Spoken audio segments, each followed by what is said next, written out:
तो आज भी पीएम नरेंद्र मोदी तूफानी दौरे पर रहेंगे, जहां पीलीभीत, बालाघाट और चेन्नई में प्रचार प्रसार करेंगे। तो अलग अलग राज्यों के अलग अलग जिलों में प्रचार प्रसार कर रहे पीएम नरेंद्र मोदी और तूफानी दौरे के जरिए वो मिशन 400 पार का नारा दे रहे हैं।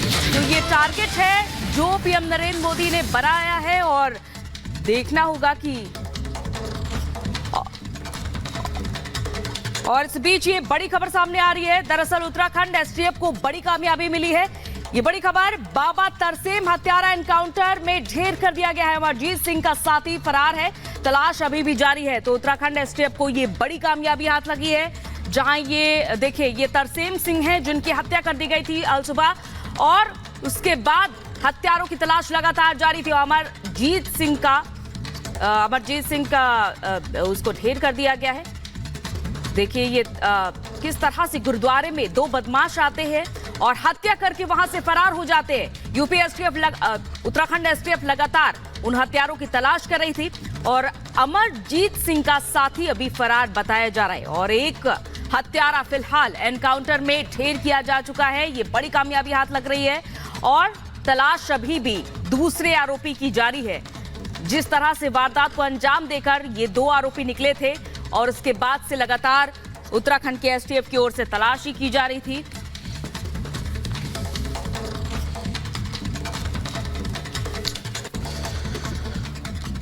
तो चलिए इस बीच आगे बढ़ेंगे और बात प्रधानमंत्री नरेंद्र मोदी के तूफानी दौरे की करेंगे। दरअसल प्रधानमंत्री नरेंद्र मोदी का 3 राज्यों में आज तूफानी दौरा है, जहां पर वो मिशन 400 पार को लेकर प्रचार प्रसार करते हुए नजर आएंगे।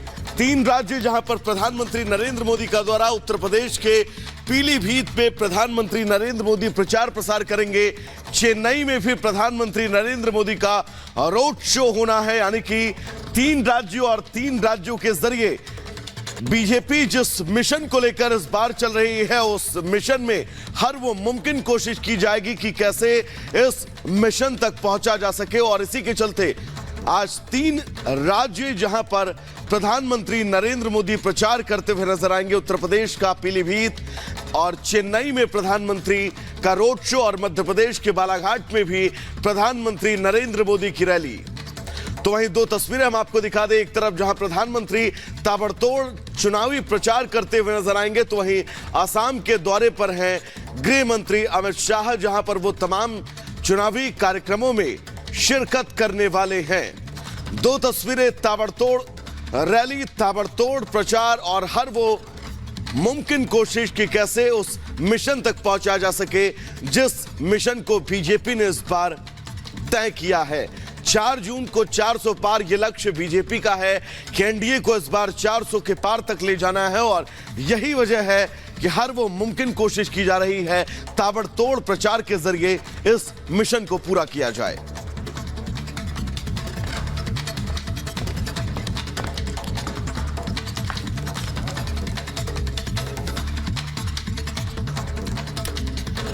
तो ये तस्वीर हम लगातार आपको दिखा रहे हैं। पीएम नरेंद्र मोदी मिशन 400 पार का नारा देकर ताबड़तोड़ चुनावी प्रचार में जुटे हुए हैं और लगातार ऊर्जा से लबरेज नजर आ रहे हैं। हर एक राज्य के हर एक जिले में पहुंचने की पूरी कोशिश में नजर आ रहे हैं। तो वहीं विपक्ष की लाचारगी भी इस बीच नजर आ रही है। देखिए रिपोर्ट।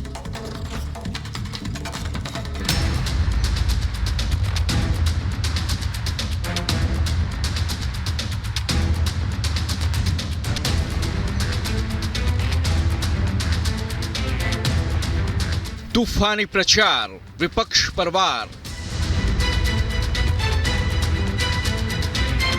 मोदी का मिशन, विपक्ष को टेंशन। मेहनत जोरदार, मिशन 400 पार। अपने लक्ष्य को हासिल करने के लिए पीएम मोदी की मेहनत को देश देख रहा है। तूफानी प्रचार और विपक्ष पर प्रहार से विरोधी सकते में हैं। कहीं रैली तो कहीं पीएम का रोड शो बीजेपी की तैयारी की कहानी को बयां कर रहे हैं। जिस तेजी और तेवर के साथ पीएम मोदी चुनावी मैदान में हैं, उसने विपक्ष को आईना दिखाया है। 400 पार के संकल्प और ऊर्जा से लबरेज पीएम मोदी रोजाना अलग अलग राज्यों में चुनाव प्रचार कर रहे हैं और बीजेपी को अभूतपूर्व जीत दिलाने के लिए जनता से आशीर्वाद मांग रहे हैं। आज पीएम मोदी सुबह 11 बजे पीलीभीत में रैली करेंगे। बीजेपी उम्मीदवार जितिन प्रसाद के लिए पीएम मोदी आज प्रचार करेंगे। पीलीभीत में पहले चरण में मतदान होना है। पीलीभीत के बाद दोपहर करीब 2:45 बजे मध्य प्रदेश के बालाघाट में पीएम मोदी की रैली है। इसके बाद शाम 6 बजे पीएम मोदी तमिलनाडु का रुख करेंगे और चेन्नई में रोड शो करेंगे। पीएम अपनी रैलियों में लगातार भ्रष्टाचार को लेकर विपक्ष पर निशाना साधते रहे हैं। चुनाव की हलचल बढ़ रही है, लेकिन ऐसा चुनाव है जिसमें विपक्ष के लोग गठबंधन बनाकर भ्रष्टाचारियों को छुड़ाने की रैली तो कर रहे हैं, और हालत देखिए, दो खेमे, दोनों के विचार देख लीजिए। मैं कहता हूं भ्रष्टाचार हटाओ, वो कहते हैं भ्रष्टाचारी बचाओ। और उसके बाद तुष्टीकरण की राजनीति को लेकर विपक्षी नेताओं और उनकी नीतियों पर लगातार सवाल उठाए। राम मंदिर की प्राण प्रतिष्ठा का न्योता ठुकरा दिया। कांग्रेस के जिन नेताओं ने इस कदम को गलत बताया, उन्हें पार्टी से निकाल दिया गया। और एकाध दो अगर वहां पहुंच गए प्राण प्रतिष्ठा में, प्रभु राम के चरणों में सर झुकाया, तो उनको 6 साल के लिए पार्टी से निकाल दिया। 4 जून को 400 पार का नारा तो बीजेपी के स्टार प्रचारक पीएम मोदी काफी पहले दे चुके थे। 4 जून 4 जून 4 जून। कल छत्तीसगढ़ के बस्तर में पीएम मोदी ने साफ कर दिया कि वो किसी धमकी से डरने वाले नहीं हैं। मैं कहता हूं, भ्रष्टाचार हटाओ। और वो क्या कहते हैं? वो कहते हैं भ्रष्टाचारी बचाओ। लेकिन ये सारे लोग कान खोल के सुन ले, ये मोदी को कितनी भी धमकियां दे दें, भ्रष्टाचारियों को जेल जाना ही पड़ेगा। ये मोदी की गारंटी है। बीजेपी ने तीसरी बार फिर सरकार बनाने के लिए अपनी पूरी ताकत झोंक दी है और विपक्ष रेस में कहीं आसपास भी नजर नहीं आ रहा। उत्तर से लेकर दक्षिण तक बीजेपी के दिग्गज नेता प्रचार में जुटे हैं। पीएम मोदी कल एक बार फिर दक्षिण में प्रचार करेंगे, तो वहीं असम में आज अमित शाह प्रचार की कमान संभालेंगे। गृह मंत्री शाह लखीमपुर और तिनसुकिया में रोड शो करेंगे, तो वहीं सीएम योगी आज रामपुर और हापुड़ में सभाएं करेंगे। जाहिर है मोदी के संकल्प और ऊर्जा के सामने विपक्ष कहीं नजर नहीं आ रहा। अब 4 जून को जनता करेगी फैसला, किसकी होगी जीत, किसकी होगी हार। Bureau report, Republic Bharat. तो चलिए गुड मॉर्निंग भारत में आगे बढ़ेंगे और बात राज ठाकरे की करेंगे। दरअसल राज ठाकरे के आज एक महा रैली करने वाले हैं और इस रैली के जरिए ये वो संदेश देंगे कि उनका आगे का राजनीतिक प्लान आखिर है क्या। रिपोर्ट आपको दिखाते हैं। राज ठाकरे आज मुंबई के शिवाजी पार्क में बड़ी रैली करेंगे। शाम 7 बजे शिवाजी पार्क में रैली के जरिए राज अपनी राजनीति की नई दिशा का ऐलान महाराष्ट्र की जनता के सामने करेंगे। रैली के जरिए अपने समर्थकों के सामने राज ठाकरे अपनी नई सियासी जमीन का खुलासा करेंगे। हाल ही में राज ठाकरे ने दिल्ली का दौरा किया था और अमित शाह के साथ सियासी मुलाकात की थी। राज ठाकरे शिवाजी पार्क में रैली के जरिए एनडीए में आज शामिल होने का ऐलान समर्थकों के सामने कर सकते हैं। राज ठाकरे को महाराष्ट्र में मुंबई दक्षिण लोकसभा सीट दी जा सकती है। 2019 के लोकसभा चुनाव में राज ठाकरे ने अपने उम्मीदवार नहीं उतारे थे, लेकिन राज्य में जगह जगह जाकर बीजेपी के खिलाफ मनसे ने प्रचार किया था। ठाकरे ने 2006 में शिवसेना छोड़कर नई पार्टी बनाई थी, जिसका नाम महाराष्ट्र नवनिर्माण सेना रखा। 2009 के विधानसभा चुनाव में राज ठाकरे की पार्टी ने 13 सीटें जीती, लेकिन इसके बाद राज ठाकरे की पार्टी का प्रदर्शन लगातार गिरता गया। और इधर आरएलडी अध्यक्ष जयंत चौधरी पश्चिमी उत्तर प्रदेश में अपना दमखम दिखाते नजर आएंगे। दरअसल चुनाव को लेकर मुजफ्फरनगर में वो नजर आएंगे और यहां रोड शो करेंगे, कई कार्यक्रम में वो हिस्सा लेंगे। देखिए 1 मिनट में पूरी खबर। लोकसभा चुनाव के मद्देनजर सभी राजनीतिक दल चुनाव प्रचार में जुटे हैं। पहले चरण के रण से पहले आज आरएलडी प्रमुख जयंत चौधरी पश्चिमी यूपी के मुजफ्फरनगर में रोड शो करेंगे। जयंत चौधरी लालू खेड़ी से भूखा हेड़ी तक रोड शो करेंगे। एनडीए उम्मीदवार के समर्थन में जयंत सिंह का ये रोड शो होगा। मुजफ्फरनगर बिजनौर लोकसभा क्षेत्र में जयंत के रोड शो की जोर शोर से तैयारियां की जा रही हैं।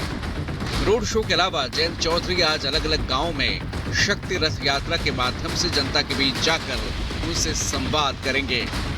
जयंत चौधरी एनडीए में शामिल होने के बाद लगातार पश्चिमी यूपी में प्रचार कर रहे हैं। पश्चिमी उत्तर प्रदेश में आरएलडी की जाटों और किसानों के बीच अच्छी बैठ है।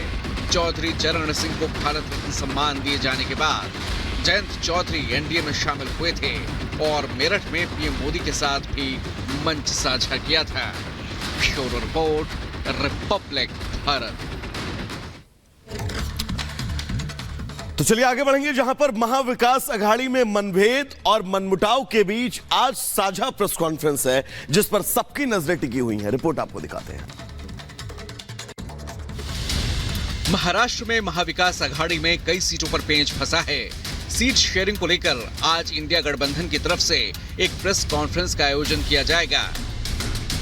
उद्धव गुट के नेता संजय राउत के मुताबिक महाअघाड़ी में मतभेद नहीं है और आज होने वाली प्रेस कॉन्फ्रेंस में घटक दलों के सभी नेता शामिल होंगे। कोई मतभेद नहीं है। महाविकास आघाड़ी की ज्वाइंट प्रेस कॉन्फ्रेंस है, वहाँ हमारे सभी प्रमुख दल रहेंगे। पवार साहब, शरद पवार जी रहेंगे। इस प्रेस कॉन्फ्रेंस में उद्धव गुट की तरफ से संजय राउत, एनसीपी शरद पवार की ओर से जयंत पाटिल, कांग्रेस की तरफ से बाला साहेब थोराट मौजूद रहेंगे। इसी मौके पर महाविकास अघाड़ी में सीट शेयरिंग के अंतिम फॉर्मूले का ऐलान होगा। सांगली, भिवंडी और मुंबई जिले में फ्रेंडली मैच होगा या फिर तीनों में सहमति बन गई है, ये भी आज साफ हो जाएगा। Bureau report, Republic Bharat. और पप्पू यादव के चुनाव लड़ने को लेकर दरअसल ये बड़ी खबर सामने आ रही है कि वो निर्दलीय ही चुनाव लड़ेंगे। वैभव, बिल्कुल कैची सिंबल पर पप्पू यादव इस बार निर्दलीय चुनाव लड़ेंगे और सबसे अहम यह है क्योंकि कांग्रेस के दबाव के बाद भी नॉमिनेशन अपना पप्पू यादव ने वापस नहीं लिया है और यह तय भी था। उनकी बातचीत और लगातार जो मीडिया से वो बातचीत कर रहे थे, उससे यह समझा जा सकता था कि पप्पू यादव पूर्णिया सीट पर किसी भी कीमत पर चुनाव लड़के रहेंगे और यही वजह है कि अब कैंची छाप सिंबल पर पप्पू यादव चुनाव लड़ने वाले हैं। कांग्रेस के तमाम दबाव के बावजूद अंजलि, उन्होंने अपना नामांकन लेने से साफ इनकार कर दिया है।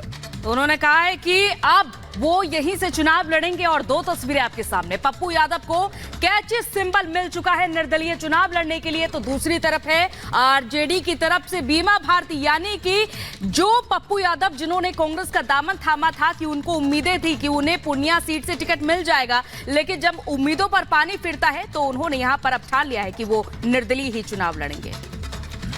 तो बिल्कुल अंजलि, अब बीमा भारती को टक्कर देने वाले हैं पप्पू यादव और पप्पू यादव ने बिल्कुल स्पष्ट कर दिया है कि इस बार वो कैची सिंबल से पूर्णिया सीट पर चुनाव लड़ेंगे और सीधा टक्कर आरजेडी को देंगे। रिपोर्ट आपको दिखाते हैं।